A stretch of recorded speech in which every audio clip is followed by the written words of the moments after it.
It was 6:45 a.m. on a Tuesday when Daniel McCarthy, a widowed father of 7, realized the cereal had run out again.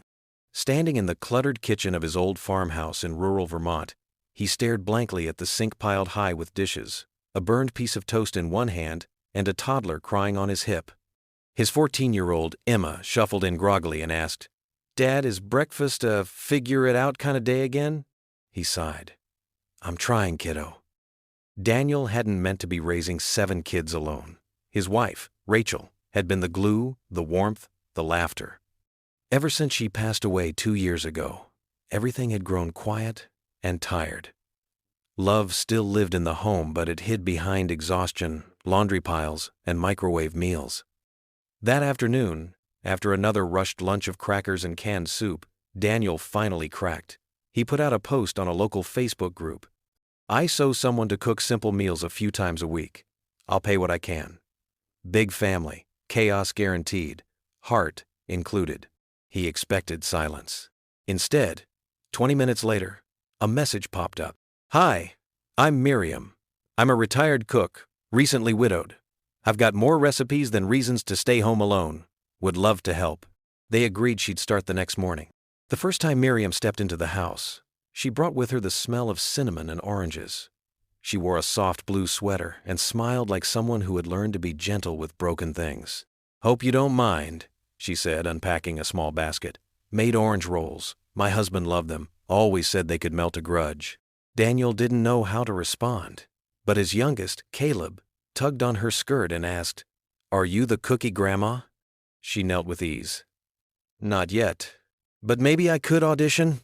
By the end of her first week, Miriam wasn't just cooking. She was humming while she stirred soup, showing Emma how to knead dough, and setting the table with mismatched cloth napkins she brought from home. "Why cloth napkins?" Daniel had asked. "Because kids remember small things that feel big," she said simply. Weeks passed. Meals became moments. Dinners turned into conversations. One Thursday evening, after a roast chicken that tasted like it had been kissed by sunlight, Daniel lingered while the kids cleared the table. "You know," he said quietly, "they've stopped fighting during dinner. They laugh now." Miriam smiled, not surprised. Food is never just food. But it wasn't just the children who were changing. Daniel had begun shaving again, smiling more, humming tunes he didn't remember knowing. The grief that had once weighed down the house like winter frost was beginning to thaw. One afternoon, while Miriam and Daniel sat on the porch shelling peas, he asked the question he hadn't dared speak aloud. "Why did you really answer that Facebook post?" She paused, hands still moving. "I buried my husband 3 months ago. 60 years together. When he died, the house got too quiet. I figured I could either mourn in silence or heal in service." Then she added, looking at him gently, "Sometimes God gives us second homes and second hearts." The turning point came on Rachel's birthday, a day Daniel had dreaded since the calendar turned. But that morning, he walked into the kitchen to find the kids all gathered around a candlelit breakfast. Miriam stood by the counter, eyes soft. "Emma told me what day it was. We made her favorite blueberry pancakes. We thought maybe today we don't avoid her, we honor her." Daniel's eyes welled. He hadn't known how much he needed that, not to forget Rachel, but to remember her with joy, not just sorrow. He sat, surrounded by his 7 children, and for the first time in 2 years, he laughed on her birthday. By spring, Miriam had become more than a cook. She was family, a steady hand, a healing heart. One evening, as the kids danced in the backyard under string lights she'd helped hang, Daniel turned to her and said, "You were supposed to just make meals." She looked at him, eyes twinkling. "I did, one heart at a time, and from that moment on, no one called her the cook. They just called her home." Summer drifted in gently, the kind that made curtains dance and children run barefoot through the grass. Miriam stayed. Not because of any formal agreement, there was never a contract, just casseroles and kindness, but because it simply felt right. She began teaching the kids recipes from her own childhood. "This one," she'd say, pointing to a bubbling pot of lentil stew, "my mother made during the war. It fed 12 on next to nothing, but somehow it always tasted like Sunday." Each dish carried a story. And with each story, the kids listened a little closer. Daniel, too. He found himself waiting in the kitchen doorway just to hear her voice, how it softened around certain words, how it always ended each tale with a smile or a little sigh. One day, while Daniel was mending autumn arrived, brushing the trees in gold and amber, and the farmhouse seemed to glow with a warmth that went deeper than just the fireplace. It was in the smell of baked apples, in the sound of giggles echoing from the hallway, in the rhythm of lives stitched back together, slowly, gently, with love. One chilly afternoon, Daniel found Miriam sitting at the kitchen table, sorting through an old photo album. She didn't hear him at first, lost in the black and white memories of a man who'd once been her whole world. When she noticed him, she smiled, not the polite kind, but the kind that said, "I'm glad you're here." He walked over and sat beside her. "That him?" he asked softly, nodding toward the picture of a tall man in uniform, smiling at the camera like he had all the time in the world. She nodded. "David.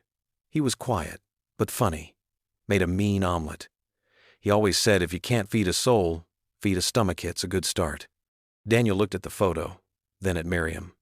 "You've done both." They sat there in silence for a while, flipping pages. And then Miriam said something that sat with him for days after. "I think we grieve best by giving again." That evening, he caught himself watching her from across the room, noticing the way she tucked a strand of hair behind her ear, the way her laugh made the baby kick his feet like it was music, the way she had folded herself into the gaps of their lives so seamlessly. It was hard to remember what it had felt like before her. It was Emma who asked it first. "Dad, is Miriam staying forever?" Daniel smiled, caught off guard but not surprised. "I hope so." "Because," she added, "it feels like Mom sent her." That night, Daniel stood at the kitchen sink after the kids had gone to bed. Miriam came in quietly, drying her hands on her apron. They stood side by side, the only sound the hum of the fridge and the wind outside. "I know we never talked about it," he said slowly. "But would you ever want more than this? More than meals and laundry and bedtime stories?" She looked up at him, her eyes searching his, not for words but for truth. "Yes," she said gently. "If it means I get to belong again." He reached for her hand. "You already do." And with that, something unspoken settled between them. Solid and true, not rushed, not forced, just real. Love didn't need fireworks. Sometimes it came like a warm meal after a long day. Sometimes it came dressed in flower and laughter. Sometimes it healed a home one quiet moment at a time. And sometimes it knocked on your door disguised as a widow looking to cook only, to become the heart that stitched everything back together. Winter crept in slowly, frosting the windows and wrapping the farmhouse in a hush that felt more peaceful than lonely this year.